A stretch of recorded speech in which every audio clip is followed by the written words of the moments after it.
अरे क्या लेकर जा रही हो बैग में? मुझे दिखाओ। कुछ नहीं दीदी, मैं निम्मी के लिए बादाम और सोनी के लिए सेब लेके जा रही हूँ। बस अब बताओ ये क्या चल रहा है? क्या तुम पागल हो गई हो? तुम बहनोई के पैसे क्यों बर्बाद कर रही हो? बेटियों को फल खिलाने से क्या हासिल होगा? तुम उन्हें घर के काम काज सिखाओ। कल को जब उनकी शादी हो जाएगी तो तुम क्या करोगी? हमारे 2 बेटे हैं, कमाएंगे और हमें खिलाएंगे। लेकिन तुम्हारी बेटियां शादी करके अपने घर चली जाएंगी, तब तुम क्या करोगी? बुढ़ापे के लिए पैसे बचाओ। देखो संध्या, मैं तुम्हारी दुश्मन नहीं हूँ। मैं सच कह रही हूँ, अपनी बेटियों पर इतना खर्चा मत करो। बादाम, सेब, फल, ये सब लड़कों के लिए हैं। उन्हें पढ़ना लिखना है और आगे बढ़ना है। लेकिन दीदी, निमी और सोनी भी तो पढ़ रही हैं। उन्हें भी तो अपना दिमाग इस्तेमाल करने की जरूरत है। संध्या, पढ़ना लिखना तो ठीक है, लेकिन बेटियों पर अपना दिमाग इतना ज्यादा इस्तेमाल करने की क्या जरूरत है? वो बड़ी होकर घर संभालेंगी। भाई, मुझे माफ कर दे, लेकिन वह मेरी बेटी है, उसे पढ़ना लिखना है। अगर वो अच्छी तरह खाएगी नहीं तो अपना दिमाग कैसे इस्तेमाल करेगी? मैं उसे आम हालात में बादाम नहीं खिलाती, लेकिन निमी के इम्तिहानात होने वाले हैं। ओ बहुत अच्छे, तुम पैसे भी बर्बाद कर रही हो और अपने बच्चों को भी बगाड़ रही हो। तुम्हारी बहन ठीक कह रही है, मैं तुम्हें बता रहा हूँ, आगे चलकर तुम बहुत मुश्किल में पड़ोगी। वह दोनों मुस्कुराते हुए अंदर चले जाते हैं। संध्या खामोशी से किचन में चली जाती है। तभी दरवाजा खुलता है। अरे भाग्यवान, कहाँ चलेगी? नजर नहीं आ रही हो। क्या हुआ? तुम क्यों इतना चिल्ला रहे हो? सुनो, निमी का रिजल्ट आ गया है। उसका इंतखाब लेडी श्री राम कॉलेज में हो गया है, दिल्ली का बेहतरीन कॉलेज। संध्या यहाँ पर रो पड़ती है। हाँ भाई, अभी उसका फोन आया था, वो खुशी से रो रही थी। रीना, राकेश भी बाहर आ जाते हैं। क्या हुआ? तुम क्यों चिल्ला रहे हो? भाई, निमी का दाखला लेडी श्री राम में हो गया है। पहली लिस्ट में ही उसका नाम आया है। रेना खामोश हो जाती है। संध्या बादाम का डब्बा उठाती है और मुस्कुराते हुए कहती है, दीदी, क्या आप बादाम वाली चाय पीना चाहेंगी? शाम का वक्त था, सब घर पर बैठे चाय पी रहे थे। तभी बाइक की एक जोरदार आवाज आई। राकेश का बेटा रोहन बाइक खड़ी करके अंदर आया। रेना, जाओ और देखो इस लड़के को, वह सब ठीक है, को मसला तो नहीं है ना? रेना अभी उठने ही वाली थी कि बाहर से घंटी की जोरदार आवाज आई। जब इसने दरवाजा खोला तो 2 पुलिस वाले खड़े थे। क्या ये राकेश सिंह का घर है? जी हाँ, मैं ही हूँ। क्या बात है? जनाब, आपके बेटे ने मोड़ पर एक बूढ़े आदमी को गाड़ी मारी है। वो अब अस्पताल में है। आपको इसे पुलिस स्टेशन ले जाना होगा। साहिब, बच्चा है, गलती होगी, माफ कर दे। अब बताएं क्या करना है? देखो, FIR दर्ज हो चुकी है, तुम्हें चलना होगा। विनोद बाहर निकला और बोला, मैं इसका बहनोई हूँ। अब बताए कि वो बूढ़ा आदमी कैसा है, मैं तमाम अखराजात बर्दाश्त कर लूंगा। भैया साहिब, हम समझते हैं, लेकिन ये हमारी हाथ में नहीं है। हमें इसे रात भर के लिए हिरासत में लेना ही होगा। राकेश की आंखें दबदबा गईं। नहीं नहीं, मेरे शौहर को मत लेकर जाओ। बहन रो मत, मैं कल सुबह वकील से बात करूंगा। पुलिस वाले राकेश को अपने साथ ले गए। रेना दरवाजे पर खड़ी थी और सिंधिया आसिता से इसके पास आई और सिंधिया से मुआफी मांगी। राकेश को थाने से रहा कर दिया गया। घर में सब कुछ पहले की तरह मामूल पर आ गया था, लेकिन रेना की आदतें नहीं बदलें। एक दोपहर रेना किचन में आई, जहां सिंधिया सब्जियां काट रही थी। सिंधिया, क्या मैं कुछ कह सकती हूँ? कल निमी बाहर खड़ी थी, वो मोहल्ले के लड़कों से बातें कर रही थी। मैंने अपनी आँखों से देखा है। तुम अपनी बेटी का ख्याल रखा करो। संध्या ने छुरी रख दी और थोड़ी देर के लिए खामोश रही। अच्छा, वो एक लम्हे के लिए खामोश रही। उसे कुछ और ही उम्मीद थी शायद, लेकिन संध्या ने कोई हंगामा खड़ा नहीं किया। अगली सुबह रेना का छोटा बेटा कॉलेज जाने लगा। तभी सोनी भी अपना बैग लेकर नीचे आ गई। चलें गड़िया, एक ही रास्ता है, मैं तुम्हें छोड़ दूंगा। रेना दरवाजे पर खड़ी थी। उसने संध्या की तरफ देखा और कहा, देखो संध्या, ये दोनों साथ में कितनी अच्छी लग रही हैं, बहन भाई के तरह। भाई के होने का यही तो फायदा होता है। कौन छोड़ने जाएगा, कौन लेने जाएगा, तेरी बेटियों को कौन करेगा, ये सब उसे लिए कहते हूँ। बेटा होना जरूरी है। रेना मुस्कुराई। घर में चहल पहल थी। निमी की शादी तो हो गई थी। लड़का ऊटी में था। इसकी मुलाजमत अच्छी थी। संध्या और विनोद ने मिलकर सब कुछ देखा, जांच पड़ताल की। रेना भी करण के लिए लड़की ढूंढ रही थी। दोनों घरों में गहमा गहमी थी। निमी की शादी पहले थी, घर सजा हुआ था, रिश्तेदार आए हुए थे। संध्या सुबह से भाग दौड़ कर रही थी। जब निमी तैयार होकर बाहर आई तो संध्या की आंखें भर आईं। अरे रो मत, खुशी का दिन है। हाँ तो कहाँ रो रही हूँ मैं। फेरे हुए निमी की विदाई हुई दरवाजे पर खड़ी संध्या देखी कार जा रही है। सोनी ने माँ का हाथ पकड़ लिया। अम्मी, आप ही खुश रहेंगी। संध्या ने उसे गले लगा लिया। उस रात घर थोड़ा खाली खाली सा लग रहा था। 3 हफ्तों बाद करण की शादी थी। बहू घर आ गई। रेना के घर में रौनक हो गई। नई बहू, नई रौनक। रेना फूले नहीं समा रही थी। आयक शाम दोनों छत पर बैठी हुई थी। रेना चाय पी रही थी, संध्या कपड़े इस्त्री कर रही थी। संध्या, अब कुछ समझ में आया। जब बेटे की शादी होती है तो घर भर जाता है। जब बेटी की शादी होती है तो घर खाली हो जाता है। तुम खुद देखो कि तुम्हारी निमी चली गई, घर कितना खाली हो गया है। संध्या खामोश रही। मेरे घर को देखो बहू, आई रौनक आई, अब घर भरा भरा लगता है। इसीलिए तो कहती थी कि बेटा होना चाहिए। संध्या ने कपड़े इस्त्री किए, फिर वो आहिस्ता से बोली, दीदी, कल निमी का फोन आया था। हाँ तो? अब बोल रही थी माँ, वहाँ भी एक घर बसा लिया मैंने। आपका घर तो हमेशा मेरा है, बस अब 2 घर हो गए मेरे। रेना ने कुछ नहीं कहा, बस खामोश रही। दीदी, बेटी रक्षत नहीं होती, वो तो फैल जाती है। एक घर से 2 घर बन जाते हैं। और जब बहू आती है वो भी तो किसी की बेटी ही होती है ना।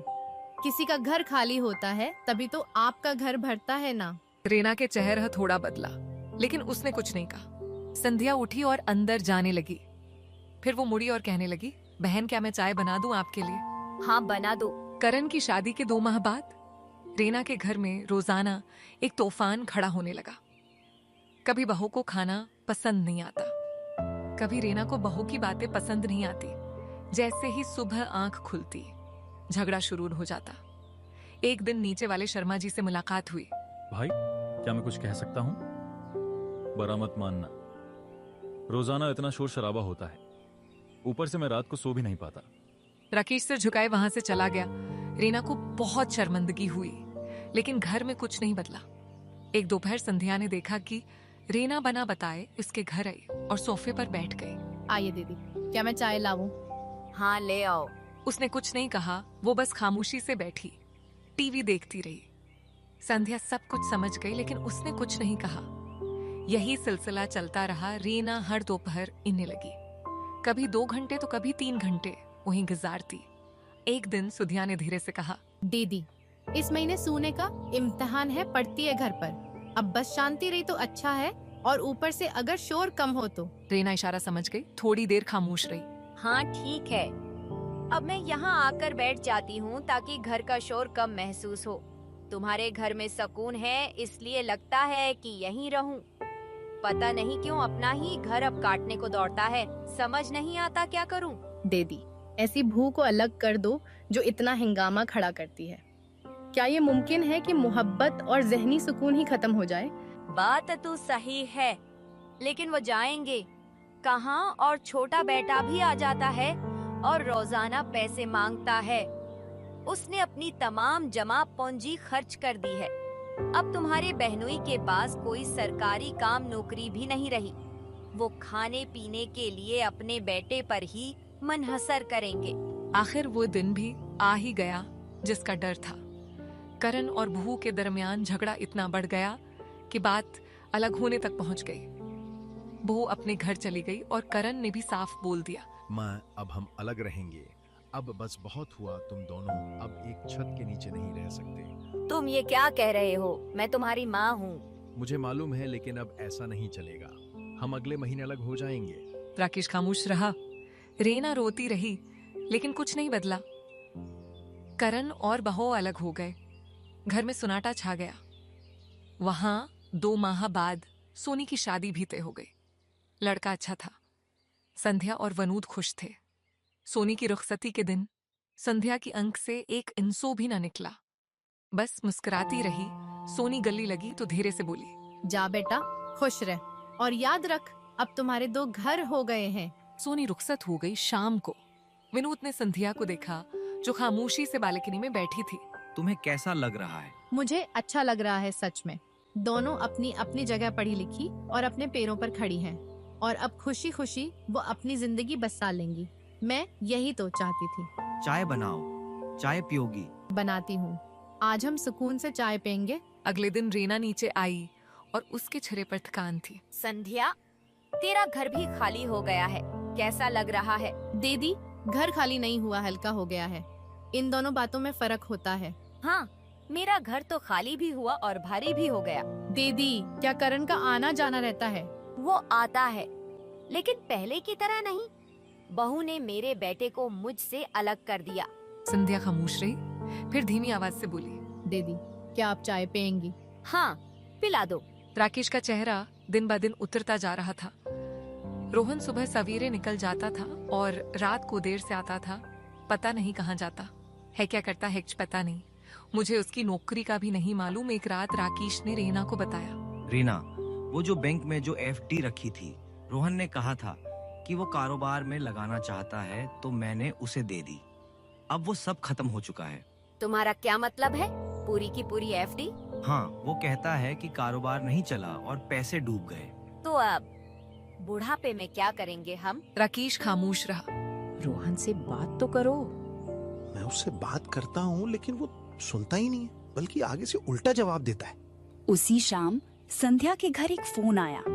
अम्मी सुने, हमने आपकी और पापा के लिए टिकट बुक करवा ली है। ये यूरोप का 3 हफ्तों का टूर है।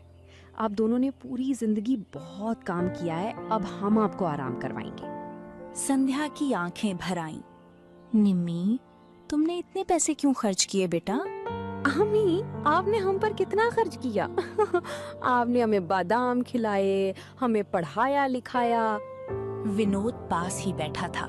संध्या ने उसे फोन पकड़ाया। विनोद की आंखें भी नम हो गईं। अगले दिन रीना ने संध्या को देखा, जो बालकनी में खड़ी मुस्कुरा रही थी। क्या हुआ? तुम इतनी खुश क्यों हो? बहन, निम्मी ने मेरे और विनोद के लिए यूरोप के टिकट भेजे हैं। आप लोग भी चलिए ना। लेकिन रीना अब क्या कहती कि सारे पैसे तो बेटों ने खा लिए। अरे, अब तो छोटे की पूरी जिम्मेदारी है। आप लोग होकर आए, हम अगली बार साथ जाएंगे। छोटी जिठानी को उम्मीद होती है कि शायद अब हालात बेहतर होंगे। और फिर रोहन की शादी हो गई। बहू पूजा पढ़ी लिखी एक प्राइवेट कंपनी में मुलाजमत करती थी। रीना ने सोचा घर के कामों में मुश्किल होती है, हाथ बटेगा। लेकिन पहले हफ्ते ही में वो सब कुछ समझ गई। पूजा बेटा, सुबह चाय बना लो, आज मेरे दोनों घुटनों में दर्द है। माँ जी, मुझे दफ्तर के लिए निकलना है, 8 बज रहे हैं, मुझे देर हो जाएगी। अच्छा ठीक है। पूजा चली गई। रीना ने खुद चाय बनाई। जब पूजा शाम को आई तो वो सीधी अपने कमरे में चली गई। पूजा, क्या मैं रोटी बनाऊं? माँ, मैं बहुत थक गई हूँ, आज आप ही बना लें। राकेश ने आहिस्ता से कहा। रीना, छोड़ो, उसे खुद बना ले। मैं कब तक बनाऊंगी? बहू घर आई है, उसने मुझे कभी पानी का ग्लास नहीं दिया। अब क्या किया जाए? नौकरी करती है। वो नौकरी तो करती है, लेकिन घर भी तो देखना है ना। ये रोजाना की हालत थी। सुबह पूजा जाती, फिर शाम को घर वापस आती। घर का सारा काम रीना के जिम्मे होता। उधर नीचे शाम विनोद संध्या के घर आए। संध्या, चलो आज खाने के लिए बाहर चलते हैं। निम्मी के साथ दामाद भी आ गया है, वो भी हमारे साथ चलेगा। वाह, चलो चलते हैं। रेस्टोरेंट में 4 लोग बैठे थे। माँ, आपको क्या लेना है? आज ये सिर्फ मेरी तरफ से। अरे नहीं नहीं बेटा। माँ, अभी मुझे बताओ, बाकी मैं देख लूंगा। पापा, आप भी बताएं, आप क्या खाएंगे? बेटा, तुम जो भी मंगवाओगे हमें पसंद आएगा। आप हमारा जायका तो जानते हैं। हाँ अब्बा, मुझे याद है। माँ को पनीर पसंद है और आपको दाल मखनी पसंद है। संध्या ने विनोद को देखा, दोनों मुस्कुराए। अगले हफ्ते सोनी अपने शौहर के साथ आई। माँ, चलो आज इसे घर पर बनाते हैं। मैं खिचड़ी बनाऊंगी और राहुल आलू का सालन बनाएंगे। राहुल बेटा, तुम किचन में हो? माँ, मैं खाना पकाना जानता हूँ, सोनी ने मुझे सिखाया है। उस रात चारों ने मिलकर खाना खाया, बहुत ज्यादा हंसे और गप्पे शप्पे लगाईं। उधर रीना बावर्ची खाने में अकेली बर्तन साफ कर रही थी। राकेश पानी लेने आया। मैं नीचे से आवाजें सुन रहा हूँ, ऐसा लगता है कि वो बहुत मजे कर रहे हैं। रीना ने कुछ नहीं कहा। रीना, कभी कभी मुझे लगता है। आप क्या महसूस करते हो? छोड़ो बस। नहीं, मुझे बताएं। मुझे लगता है कि सिंधिया सही थी। बेटी फैलती है और हम सुकड़ते जा रहे हैं। ये महीने का पहला दिन था। सुबह जब संध्या बेदार हुई तो फोन पर एक पैगाम था। निम्मी और सोनी ने पैसे भेजे थे। क्या पैगाम है? उन दोनों ने बहुत ज्यादा रकम भेजी थी। निम्मी और सोनी दोनों ने एक साथ पैसे भेजे हैं। अरे वाह, चलो आज बाहर खाना खाने चलते हैं। हाँ ठीक है, पहले मैं ऊपर हुआ हूँ। रीना ऊपर किचन में बैठी थी। उसके चेहरे पर 12 बज रहे थे। बहन, क्या सब ठीक है? हाँ, बस वो संध्या, क्या मैं कुछ कह सकती हूँ? हाँ बोलो, क्या बात है बहन? ये महीना थोड़ा मुश्किल जा रहा है हमारा। राकेश की दवाएं, राशन, सब कुछ बहुत ज़्यादा है। जब मैंने किरण से मांगा तो बहू ने इनकार कर दिया। रोहन तो थोड़ा भी नहीं सोचता हमारे बारे में। अगर आप कुछ कर सकते हैं तो। बहन, आपको कितने पैसों की जरूरत है? जो भी मुमकिन है, 5 से 7 हजार। सिंधिया बगैर कुछ कहे अंदर चली गई। वो पैसे लेकर आई और रीना के हाथ में रख दी। सिंधिया, मैं इसे वापस कर दूंगी। बहन, छोड़ दो, कोई जरूरत नहीं। नहीं, लेकिन आपके पास इतना पैसा कहाँ से आया? बहन, निमी और सोनी ने भेजे हैं आज। दोनों मुझे हर माह भेजते हैं। रीना एक लम्हे के लिए खामोश रही। दोनों बेटियां भेजते हैं? और वो ये भी पूछते हैं कि किसी चीज की जरूरत हो तो बताना। रीना ने नीचे देखा और कहा, मेरे 2 बेटे हैं, लेकिन मुझे अपने पड़ोसियों से मांगना पड़ रहा है। ये इतवार की सुबह थी। रीना छत पर कपड़े डाल रही थी। करण की गाड़ी नीचे वाली लेन में खड़ी थी। रीना ने देखा कि करण और पूजा तैयार होकर जा रहे हैं। उसके हाथ में मिठाई का डब्बा था। करण, तुम कहाँ जा रहे हो? माँ, पूजा के वालिदैन की तबीयत ठीक नहीं है, हम उनसे मिलने जा रहे हैं। अच्छा, और तेरे बाबा की तबीयत ठीक नहीं है 3 दिनों से, वो तुझे नहीं देखता? अरे वो तो ठीक हो जाएंगे ना। पूजा के वालिद को अस्पताल जाना है, हम साथ जाएंगे। वो घर चले गए। रीना वहीं ठहर गई। शाम को रोहन आया। उसके हाथ में समोसे थे। अरे रोहन, आज समोसे? माँ, वो मेरी सास के लिए हैं, उन्हें पसंद है। आज उनके यहाँ जाना है। रोहन, तुम्हारे वालिद की दवा खत्म हो गई है, कल ला देना। हाँ माँ, परसों मिल जाएंगी दवाई आपको, आज मैं फ्री नहीं हूँ। रोहान चला गया। राकेश कमरे में लेटे थे। रीना अंदर आई और खामोशी से बैठ गई। कौन था? ये रोहन था। वो समोसे लेकर अपनी सास के घर जा रहा था। राकेश, इन्होंने हमारे लिए कभी चाय का कप नहीं बनाया, लेकिन सास और ससुर के लिए समोसे। इन्हें अस्पताल ले जाएं। रीना, मैं कुछ गलत नहीं कह रही हूँ, ये सच है। हमने गलत सोचा था। हम समझते थे कि बेटा हमारा अपना है, लेकिन बेटा उसी का होता है जहाँ उसकी बहू खुश हो। राकेश खामोश रहा। और सिंधिया की बेटियां उसे फोन करती हैं, उसे पैसे भेजती हैं और उसे घुमाने के लिए बाहर ले जाती हैं। दामाद उसे पापा कहते नहीं थकते। रीना की आवाज भारी हो गई। मैंने सारी जिंदगी बेटों के बारे में सोचा और वो दूसरों के बन गए, लेकिन बेटियां वहीं फैल जाती हैं जहां जड़ होती है। सुबह के 9 बज रहे थे। पूजा तैयार होकर बाहर चली गई। उसके गोद में एक बच्चा था। रीना किचन में थी। कहाँ जा रहे हो? बस थोड़ा बाहर जा रहे हैं, मॉल में काम है। रीना की गोद में बच्चा आ गया। दरवाजा बंद हो गया। दोपहर का वक्त था। बच्चा मुसलसल रोता रहा। रीना ने उसे खाना खिलाया, उसे सोने दिया और उसे जगाया। घुटने दर्द कर रहे थे, लेकिन बच्चा कर लेकर घूमते रही। शाम के 6 बज रही थी। करण और पूजा वापस आ गए। उनके हाथों में बाहर के खाने की पैकेट थी। माँ, क्या आपने खाना पकाया? बेटा, एक बच्चा था मेरे पास। वो सारा दिन मुझे घुटनों में दर्द भी था, इसीलिए मैं खाना नहीं बना सकी। माँ जी, आप सारा दिन घर में थीं, सिर्फ खाना पकाना था। रीना ने कुछ नहीं कहा। माँ, कल से ख्याल रखना, हम थके हुए आते हैं। दोनों अपने अपने कमरों में चले गए राकेश ने रीना का हाथ थामा। रहने दे। उसी शाम नीचे से हंसी की आवाज सुनाई दी। निमी और सोनी दोनों सिंधिया के घर आए और दामाद भी थे। बावर्ची खाने से खुशबू आ रही थी। बाबा, मैं आज खाना बना रहा हूँ, आप बस बैठ जाओ। अरे बेटा, बाबा जी, आज आपकी छुट्टी है, आप बस बैठो। माँ जी, आपने मुझे खीर बनाना सिखाने को कहा था, आज मुझे सिखाएं। सिंधिया ने मुस्कुराते हुए कहा, अरे सबसे पहले खाना पकाओ। पूरा घर रवा दवा था। रीना खिड़की के पास बैठी थी। नीचे से आवाजें आ रहे थे। अगले दिन रीना नीचे आई। सिंधिया अकेली थी। सिंधिया, आओ बहन, क्या आप चाय पियोगी? बाद में, पहले मुझे कुछ कहना है। सिंधिया ने देखा कि रीना की आंखें भीग गई। सिंधिया, मैंने सारी जिंदगी तुमसे बहुत सी गलत बातें कही। मैंने तुम्हारी बेटियों को ताना दिया। मैंने कहा अगर बेटी है तो क्या हुआ, एक बेटा होना चाहिए। लेकिन आज मेरी तरफ देखो, मेरे 2 बेटे हैं और मैं अकेली हूँ, और तेरी दोनों बेटियां। रीना की आवाज रुक गई। मुझे माफ कर दे। सिंधिया उठी और रीना का हाथ थाम लिया। बहन, आपका बेटा हो या बेटी, दोनों अच्छे हैं। आपको सिर्फ उन्हें इंसान बनाना होता है। मैंने अपनी बेटियों को इंसान बनाया, तुम अपने बेटों को बेटा समझा। बस यही फर्क है।